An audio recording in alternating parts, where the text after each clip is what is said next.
Sebelum memulai pelajaran hari ini, marilah kita berdoa bersama-sama. Berdoa dimulai. Bismillahirrahmanirrahim. Raditu billahi rabban wa bil islami dinan wa bi Muhammadin nabiyyan wa rasulah. Rabbi zidni ilman warzuqni fahman. Amin ya rabbal alamin. Ibu absen dulu ya. Iya, Bu.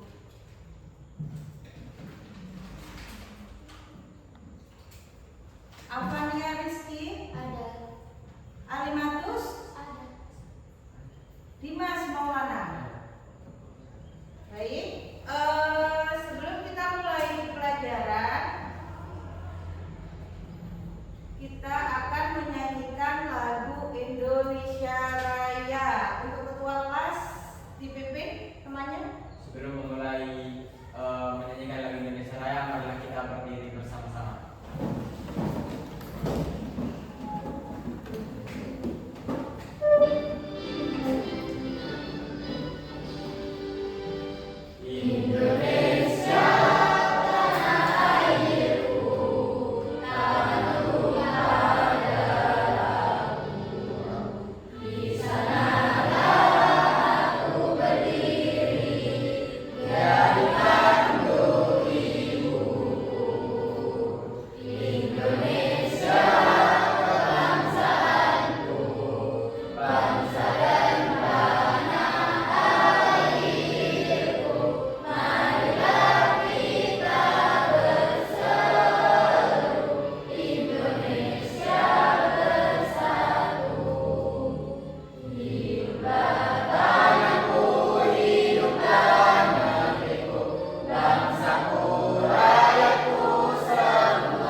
teks prosedur yang kalian buat. Jadi kalian menulis itu harus sesuai apa yang kalian kerjakan.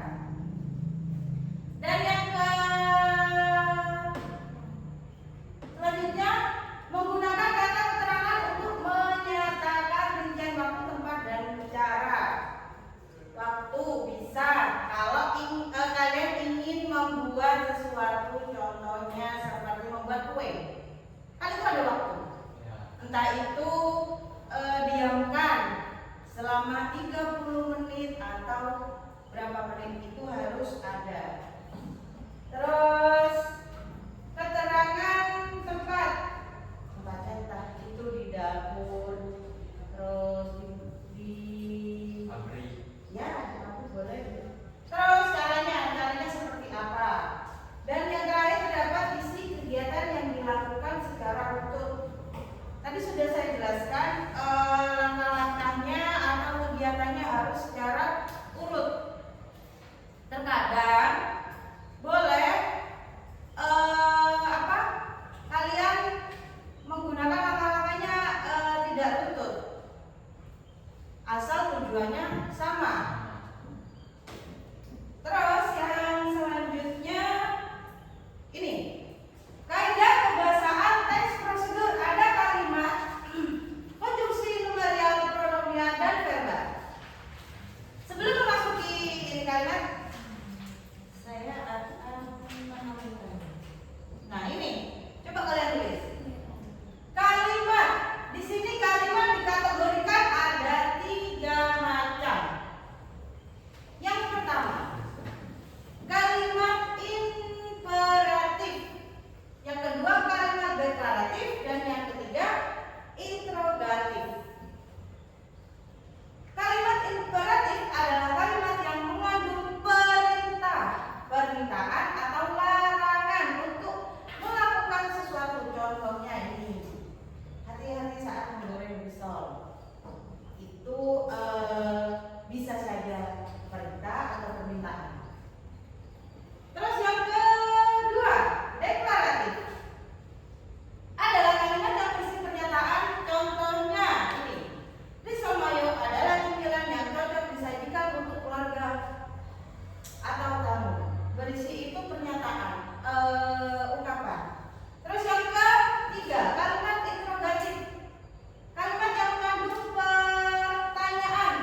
Ini tadi contohnya, bagaimana cara membuat risol mayones yang lezat?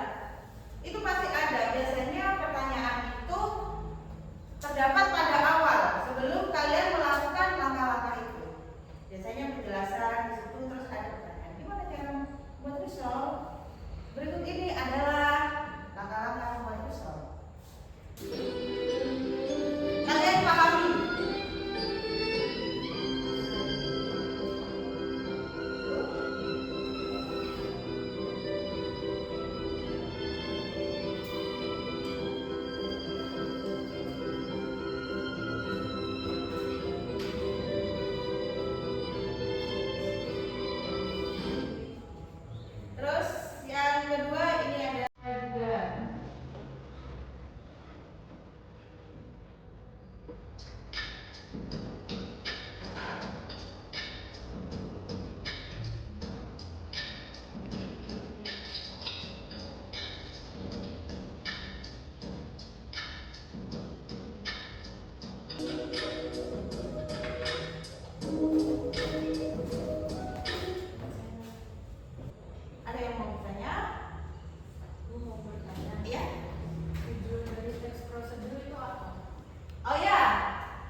banyak manfaat karena di dalamnya ada wortel yang bermanfaat untuk kesehatan mata.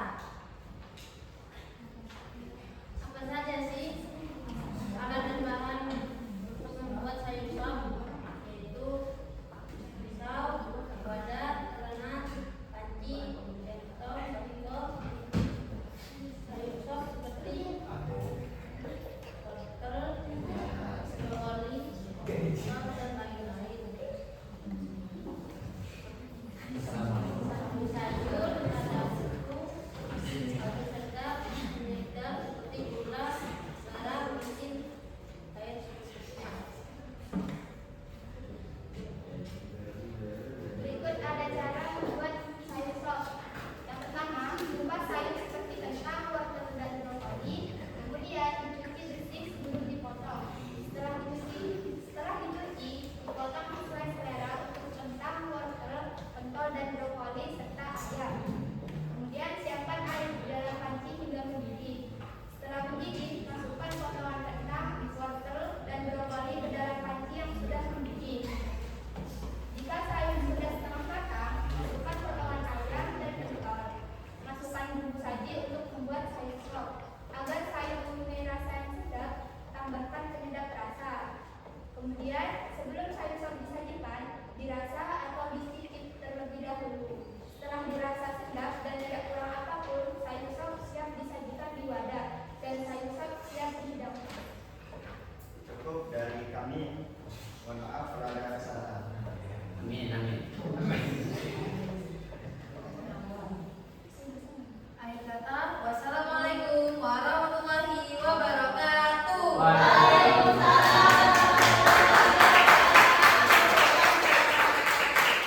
Sebelumnya saya terima kasih buat anak-anak sudah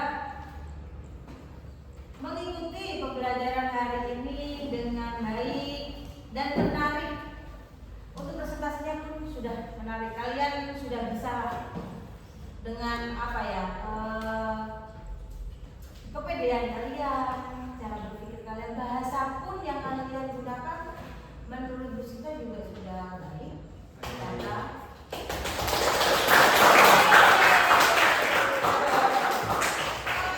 evaluasi saja ya. Evaluasi untuk pembelajaran hari ini. Tadi kita sudah mempelajari tentang apa? Tekstur. Apa yang harus kita paparkan saja dari tadi? Yang pertama, ya, ciri-ciri, terus kaidah pembahasaan. Ciri-ciri teks prosedur itu apa saja? Menggunakan kalimat perintah. Ya, terus Terdapat panduan yang harus dilakukan. Menggunakan kata kerja aktif. terus Menggunakan konjungsi dalam kurung kata hubung. ya, Terdapat aturan dalam hal bahan atau kegiatan. terus Menggunakan kata keterangan untuk menyatakan rincian waktu, tempat, dan cara. Terdapat isi kegiatan yang dilakukan secara urut. oke. Dan yang kedua, ciri kebahasaan teks prosedur apa saja? Terusan, apa aja? Ciri kebahasaan teks prosedur ada terusan, ada 3. Yang pertama, imperatif.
antusias untuk mengikuti pelajarannya Bu Sinta. Dan dengan mudah kalian memahami penjelasan yang Bu Sinta kasih. Semoga pembelajaran hari ini bisa bermanfaat untuk kalian ke depannya. Terus motivasi saya, teruslah belajar dengan semangat karena belajar adalah kunci dari kesuksesan. Oke. Mungkin bisa persiapan